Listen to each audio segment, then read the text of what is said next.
Hello, boys and girls. It's Mrs. Pecora back to read you Prince Puggly of Spud and the Kingdom of Spiff. Today we're going to read Chapter 4. So sit back, relax, and enjoy our story for today. Chapter 4, A Brand New Career. The Kingdom of Spud preparations were In the Kingdom of Spud, preparations were set for a function that no one would ever forget. Every inch of the palace was primped to the gills with banners and spangles and fringes and frills. With a fresh coat of paint, they had laid it on thick, in colors so bright it would make you feel sick. True to form, they employed every possible hue. The Bailey was yellow, the Barbican blue, the Pepperette purple, the Turret maroon, and everywhere polka dots big as the moon. Amazing! Cried Puggly at all that he saw as he wandered the castle in obvious awe. He strolled with his granny out for a roam around their palatial and soon-to-be home. "It's terrific," said Puggly. He was beaming with pride. "Did you check out that spire, the one that's outside?" "Of course I did, silly," was his granny's reply. "I can see you're excited, but I'd like to know why. Do you know what's to come? Do you know what's in store? Have you ever tried running a kingdom before?" "Oh, Gran," Puggly started. "How hard can it be? You sit on a throne, you make a decree. You ride in a carriage, you wave and you smile. Then you dole out some knighthoods once in a while. Not to mention the parties. They have those by the ton.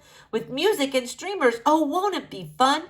With tinsel, confetti, maybe even balloons, and dancing to the latest, most popular tunes." Pugsley, you see, thought parties were great. But why he believed this was up for debate. Although he was positive parties were fun, he had never, not ever, been invited to one.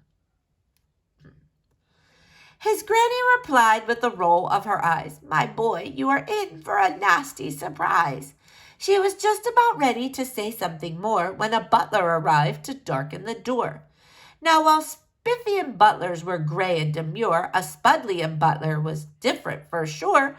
His livery jingled with baubles and bells, hung from his blazing fluorescent lapels. Yet in spite of his dress so flashy and wild, the butler's demeanor was mellow and mild. On his face was a gentle, congenial grin. "Your Highness," he bowed, "it is time to begin." He led them away through the palace's halls in a room deep within the palace's walls.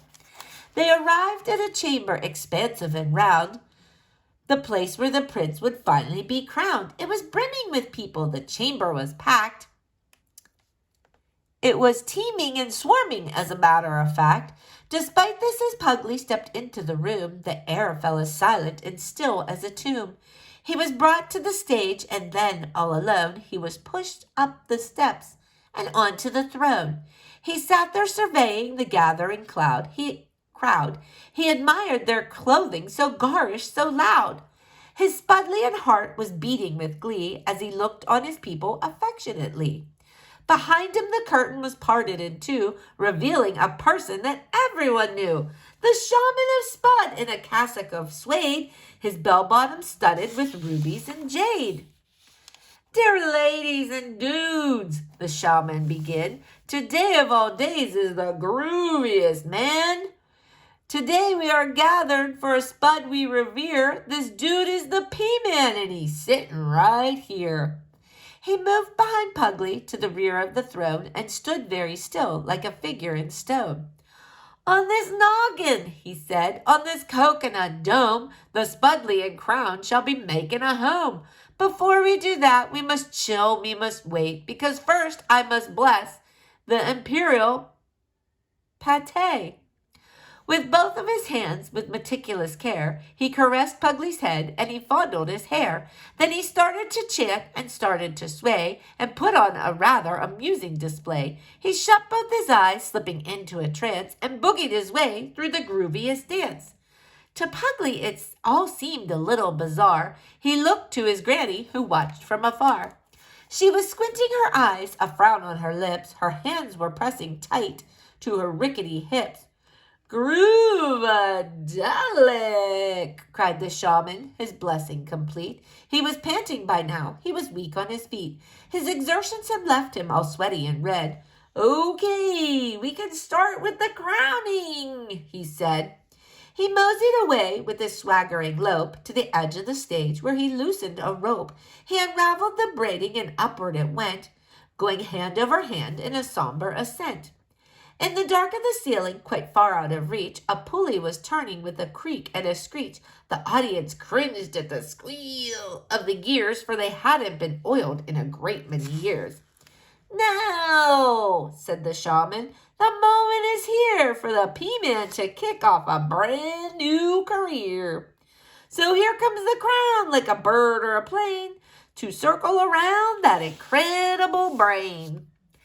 Everyone saw it. As the braiding came down, the end had been tied to the Spudlian crown. It slowly emerged from the shadows above, like an angel, a spirit, like a heavenly dove. No, wait, that is not true. It wasn't like that. It was more like the world's most ridiculous hat. Puggly could see, though the lighting was dim, there were quivering tassels that hung from the brim. It was massive as well, with buckles and straps, a bit like a golden sombrero, perhaps.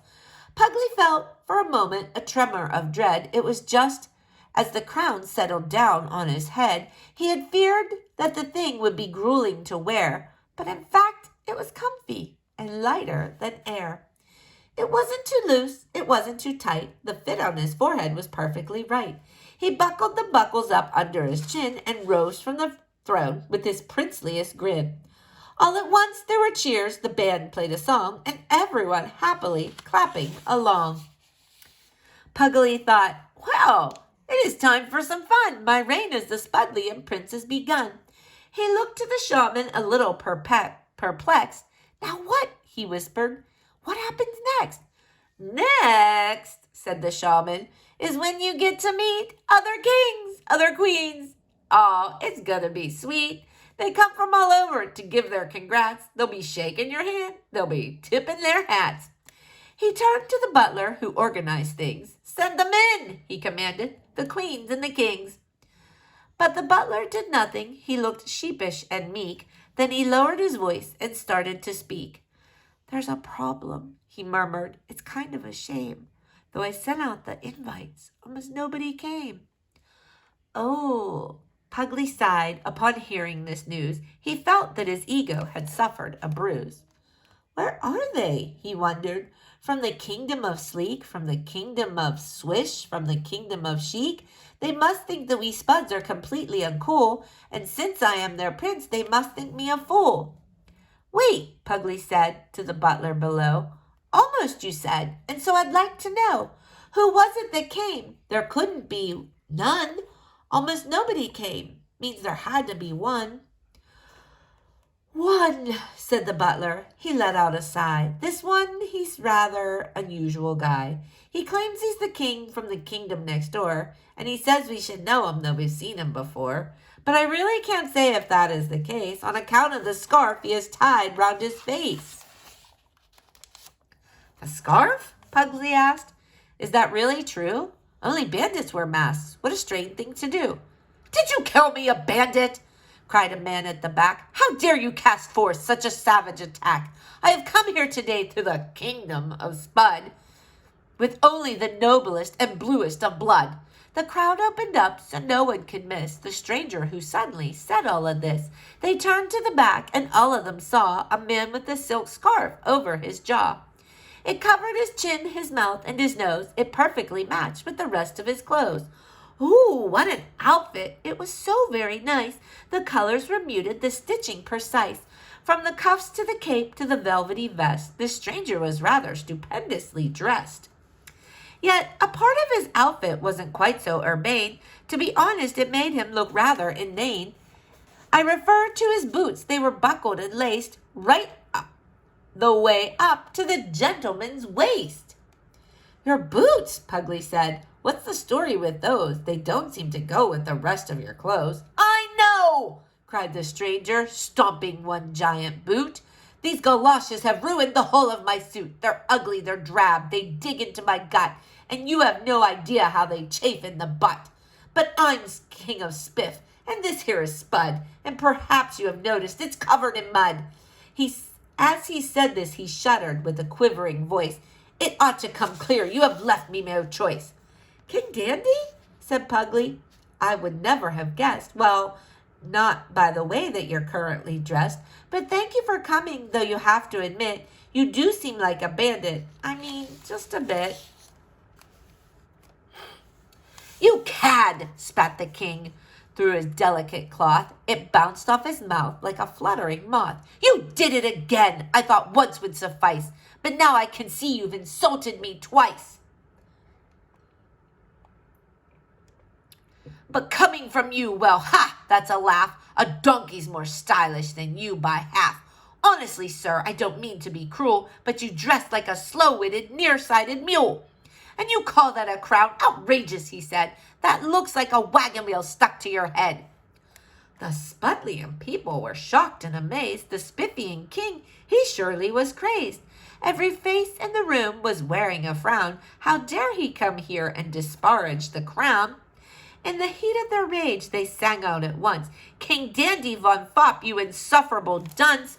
Our prince may dress oddly, but none of us mind. We know that this boy is unselfish and kind. He's our leader, our chief, and we don't give a fig if there's too many curls in his powdery wig. We like it," they cried, "if he looks like a kook. We like that his shoes are the color of puke. We like that his powdery wig is a mess. We like that his cape is devoid of finesse. We like that his breeches sag down in the butt. If you think that's unstylish, then we say, so what?" King Dandy fell silent, but his face had turned red. "I can tell when I'm no longer wanted," he said. For a moment he trembled, then he started to pout, the cloth on his face puffing in, puffing out. "I am going home," he exclaimed with a sniff. "I'll be glad to get back to my Kingdom of Spiff." He turned on his heel and strode for the door, his boots going squelchity squish on the floor. The shaman came over, saying, "Take it from me, that Spiffian dude, he's out of his tree. Completely neurotic, do you see what I mean? He gotta chill out, lay off the caffeine." Sure," Puggly said, with a nod and a smile. His attention, however, had turned to the aisle. He was searching for someone in the very back row. Hadn't she been there just a moment ago? But although he looked hither and thither and yawned, he just couldn't find her.